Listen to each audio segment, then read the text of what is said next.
You know what? I think I like the mindset that you're going to push, you're going to go for it.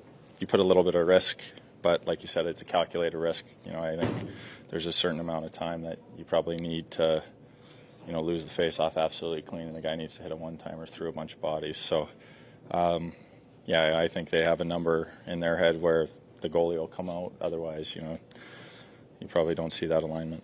We watch you guys practice all the time. That's not something we really see you work on the ice, is it? No.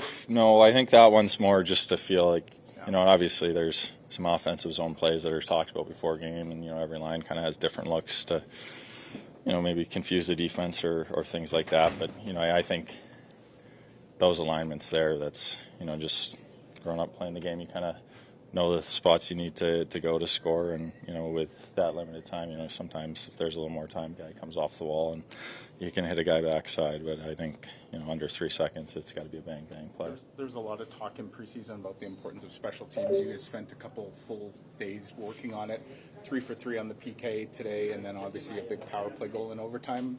That's kind of what you'd like to see, obviously, in execution, right? Yeah, I think. Last year the story was we'd always come out on the wrong side of that, or we'd win in spite of the special teams, and it was nice to have them contribute in a positive manner. I think both the changes we've made, they'll still take time to be running smoothly all the time, but I think the aggressiveness on the PK, our D did a great job, jumping the half wall, jumping pucks down low, really not allowing them time to make a play, and we were really good on our clears and the power play.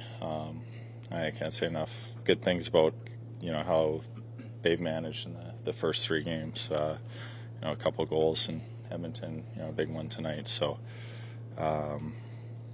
special teams, I know it's early, but it's nice that they play a critical role for a positive note for a change. Heading into the overtime with Shifley and Connor kind of heading into overtime, is that feeling? Sorry, can you ask that? Yeah, sorry. Heading into overtime, obviously Shifley and Connor out there. Is there kind of a feeling on the bench with more open space, like these guys are about to kind of do something special? It always seems like Come on, this way. A very thankful thing.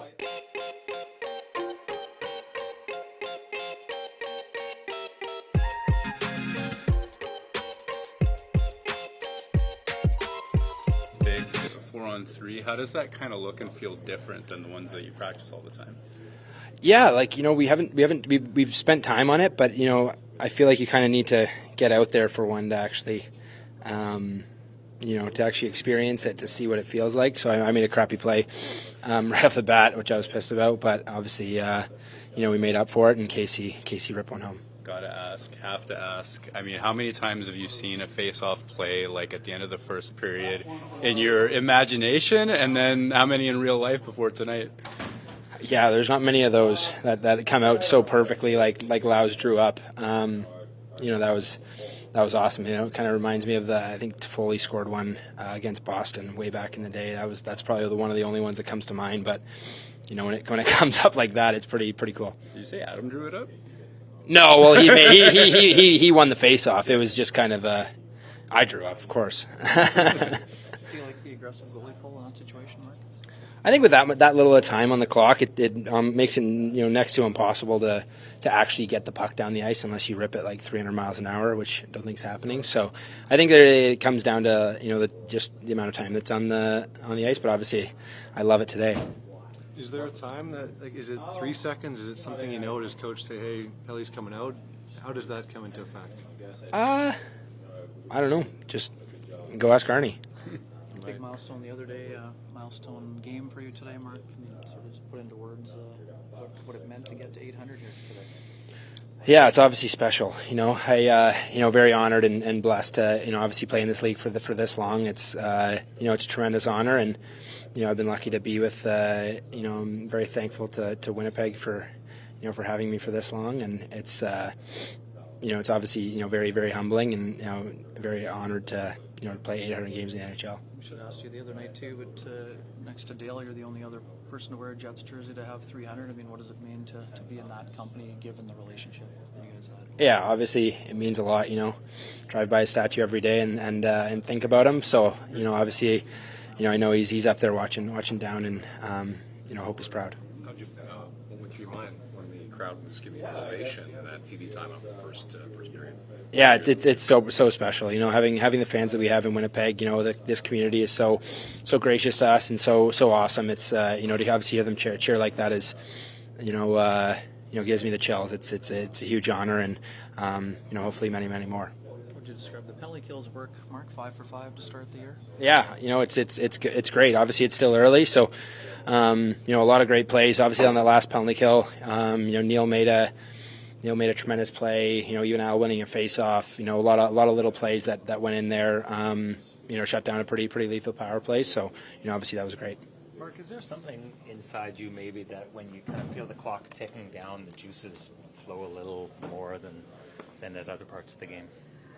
Of course, that's the competitor in you, and when the clock ticks down, you want to be a difference maker. You want the puck in your hands, so you can make a difference, and that's just like a lot of these guys on their team. They want the puck in their hands, and they want to make a difference. And I'm very lucky to play with a lot of them. What can be said about the player goaltender? Phenomenal. He's amazing. He truly is special, and I'm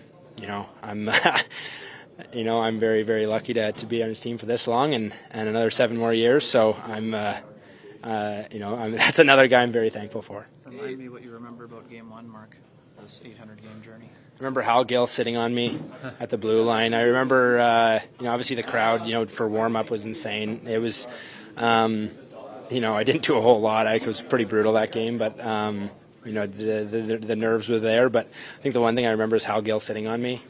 I'll always remember that. You do the rookie laugh bucket list? I don't even remember that, actually. I don't think I did. I think because it was the first game. I don't think I did do a rookie lap, and it definitely wasn't no helmet for sure. Okay. Appreciate it. Thanks.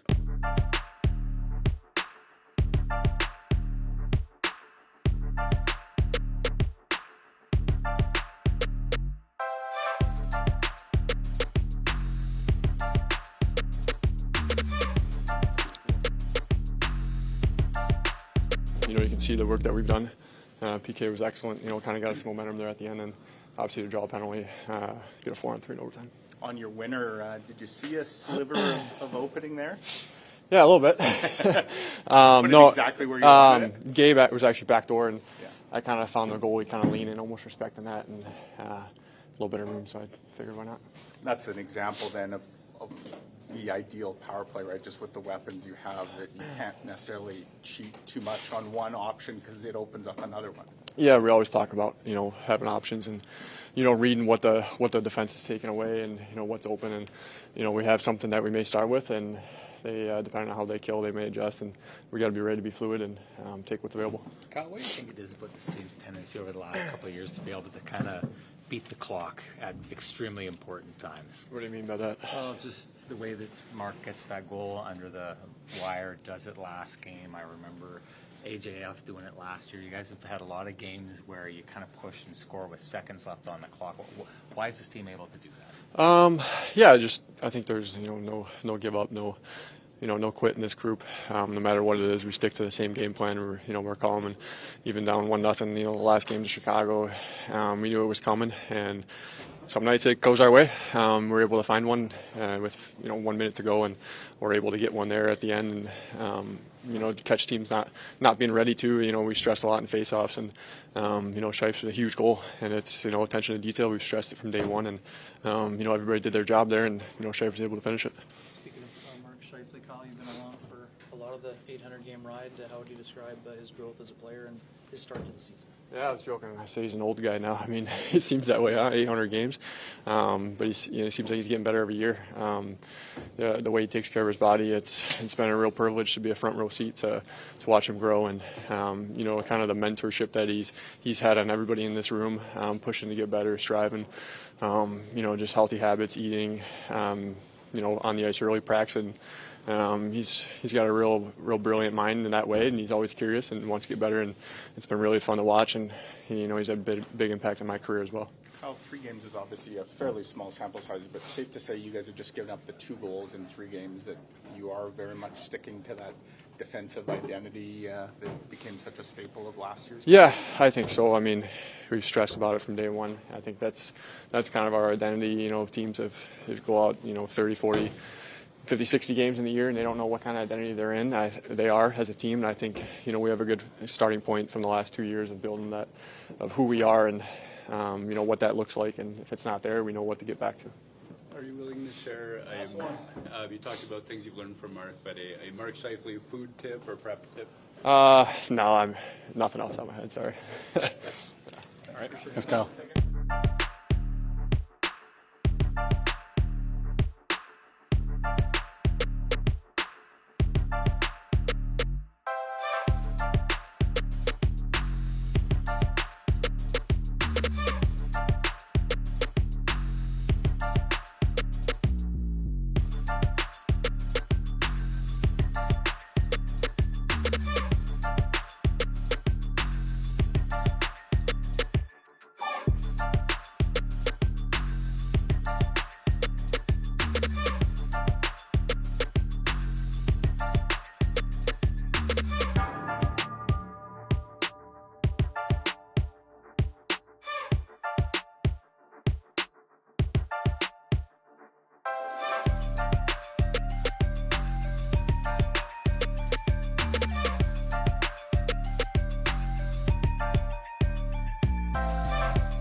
Seen before. What went into that late first period goalie pull? You know what? It's actually something we've done for the last 2 years. We just hadn't executed it quite like that. As coaches, we've all done it. We've had a player stand on the face-off dot, start a clock, take a slap shot, get your hardest guy to shoot a slapper, see if it goes in the other net. It's right around 4 seconds, 3 point something. So usually anything above, we kind of stay away because we don't want it to go the other way. So at the end of the day, something Bones we had done it. I've done it in lots of different places, and you know what? It was the perfect. Lau won that, real quick, and then we had a good screen at the net, and Scheif got it off quick. So I guess you got a couple of lefty shooting options in Miller, and was it Morrissey on the other side? And was it always going to go to Scheifele, though, because he's the right-hander there? He's the closest. It depends. I mean, if the guy gets out in his face, it's actually Miller being a righty. If it comes out, then he can send it. He can send it over, but you're still playing with 2.5 seconds. So the idea is to jam so that he does get that shot off. Also want to ask you about the PK, another strong night, and especially the last one where there's, the game's kind of on the line there. Yeah, no, we know what our power play's done and our 6-on-5 have done, and you know what, we needed them tonight. That power play is extremely dangerous. Zuccarello, the plays that he makes with with those guys, it's dangerous. And I thought, like you said, I think it was 10 minutes left in that period, and they came up big, gave us an opportunity to kind of stay in that. They haven't got a lot of reps. Our PK hasn't got a lot, but I really like the fact that we were the last one. We really didn't let them get in. Kind of stalled it a lot at the blue line, which is something we had talked about. Improvement, improving how we defended on the rush coming into our zone. Yeah, I think maybe Samberg gets 2 of those in that first minute of that last PK. What goes into making the right reads and making sure that's nice and clean? It's a little bit. I mean, without giving away too much, there's some stabs that we're trying to do there. There's timing. It's pre-scouting what the opposition has a tendency to do, and it's kind of stabbing as that guy gets close. Because the thing is that he has to make a decision because he's going to put everybody offside if he waits too long. And so there's a little bit of timing, and Dean's done a great job of kind of getting those guys when it's time to stab and kind of when to react to if they does get kicked out to the wide lane, and then the pressure comes on from there. Scott, small sample, obviously. What's it like to be part of the first 3-0 start in franchise history here? Yeah. Sorry, we gotta look at the numbers here. Actually, Brownie told me that one. So, but no, I know it's awesome. No, it's great. I didn't know that, and so it's great to hear. We'll move on. Hopefully, it's 4. Sure, fair enough. Now that Brownie brought it up. What's it like to see, or how would you describe Mark Scheifele's start to the season? You know what? Veteran guy, gave me 800, hitting 300 the other night in goals. He's feeling real confident. He's just playing at elite level, and when your best players can be your best players, and that's not just him. There's a lot of guys that are playing at a high level right now, and that's good because it's gotten us out of the gate here. You don't know how the season's ever going to start, and as a head coach, I'm happy that the best players are up and running, and it just helps us to have success. What did you see from Kyle Connor tonight? 8 shots on goal, Yeah. kind of all over the ice. Is that just a classic Kyle Connor game in your mind? Yeah, he's a shot volume guy, and then you saw it at the end. Not many guys can stand still and whip that like he does, and to score that goal. But he's a guy that shoots from all angles, all places. He did it the other night, actually. He had a bunch that kind of couple off the mask. I think he threw a couple off the shoulder. His release is so good that you want him to do that. You don't want him to not take his shots. And when he's on, he's finding holes, he's finding places on the ice so he can get that shot away. What is it about Scheifele that really amplifies Connor's game in those situations? Well, there's a chemistry there. They've played together. I think him being a right-handed centerman, if it's on the rush, Casey he's got quickness. He's got good burst. He'll find him. Scheif's pretty good at passing and find him when it comes in the offensive zone. Casey does a great job of hiding and kind of darting in and darting out. Gabe kind of distracts people because he's around the front of the net, and if you leave him alone, then he has his plays that he makes. But Casey does a great job of not staying in one spot. He's always on the move, and Scheif finds a way to find him. Scott, last year, this team's identity clearly was its defensive acumen, and you win the Jennings. Just the 2 goals against now in 3 games, and Connor Hellebuck would probably tell us that he would like both of those back.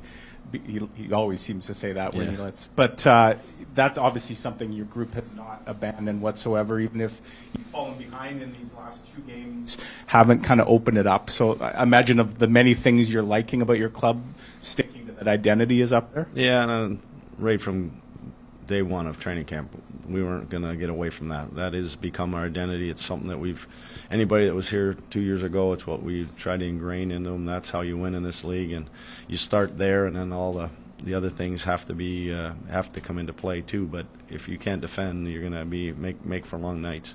Being a coach, I can also say that we did give up some chances that I didn't like, that were kind of rush chances, a little what we did the other night against Chicago. We'll kind of work on that this week. But all in all, if you're, as a group, if each unit goes out and tries to stymie the opposition, all it does is leads to ozone time, and that's the biggest thing for me. Again, that's 2 nights in a row where we spend a lot of time in the opposition end, kind of wearing them down. It's like one line after another, and that just frustrates the opposition. And I'd like to see some of them go in so that maybe we're up 5-0 after the first instead of down 1. But at the end of the day, we're building, and I like what we're doing.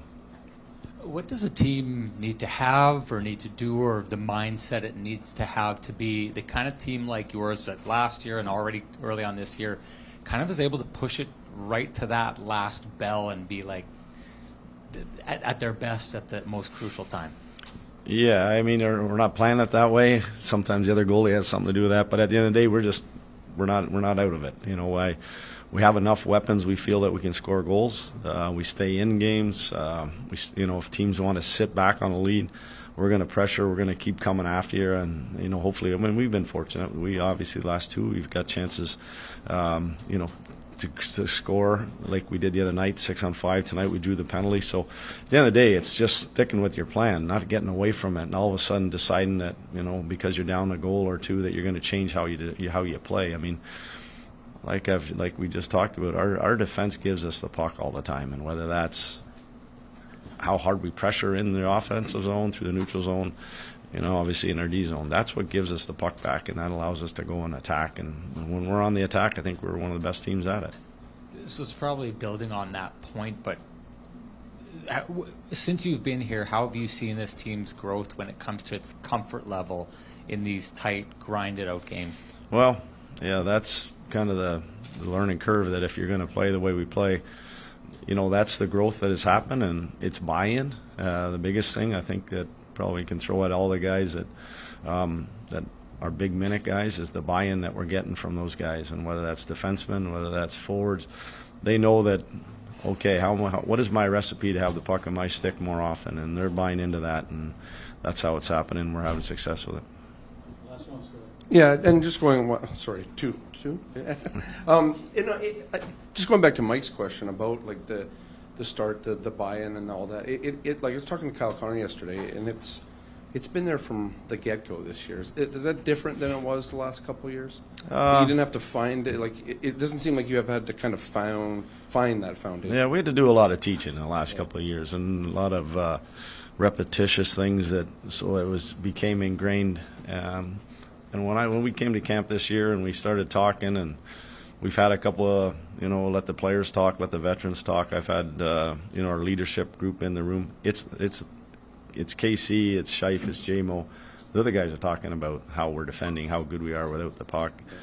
That gets them the puck back to be able to play. I mean, Adam Lowry takes a ton of pride in how he goes and plays without the puck every night. Doesn't matter, what's going on, but they're the ones that realize that there's a recipe there. Florida doesn't go. They go 2 years ago from just barely squeaking to get in. Last year, they're one of the best teams in the league defending. They're right there with us all year long. So there's a recipe that's there. The rest of the league sees that. Vegas a couple years ago, same thing. They're very stingy. They make it hard on you. That's what playoff. I don't want to really talk about playoffs, but that's what playoff hockey is. And it's hard to learn in January, February, or March how to play that way if you're not doing it all year long. Yeah, and there's a shift. I think it was early in the third period, the Nemetsov line. It was good. It was direct. It was puck cycle down low. A little bit of a grinding shift for them. It looked good for them. Is that what you're looking for? I thought they played faster tonight as a group. I thought they, there was lots of situations where they attacked that the lanes were filled coming through the neutral zone. But you're right, there was some building there. We met yesterday. Those guys are taking full ownership on where they're at, but we're 3 games into it, and I think that they're still growing amongst each other. And it'll hopefully the biggest thing is they just need to get rewarded. They need to get one. And Fetz had a great tip there in the third. I thought maybe that would be the one that might boost it, but just keep doing what they're doing, and hopefully they'll get the results. Thanks, guys. Thank you.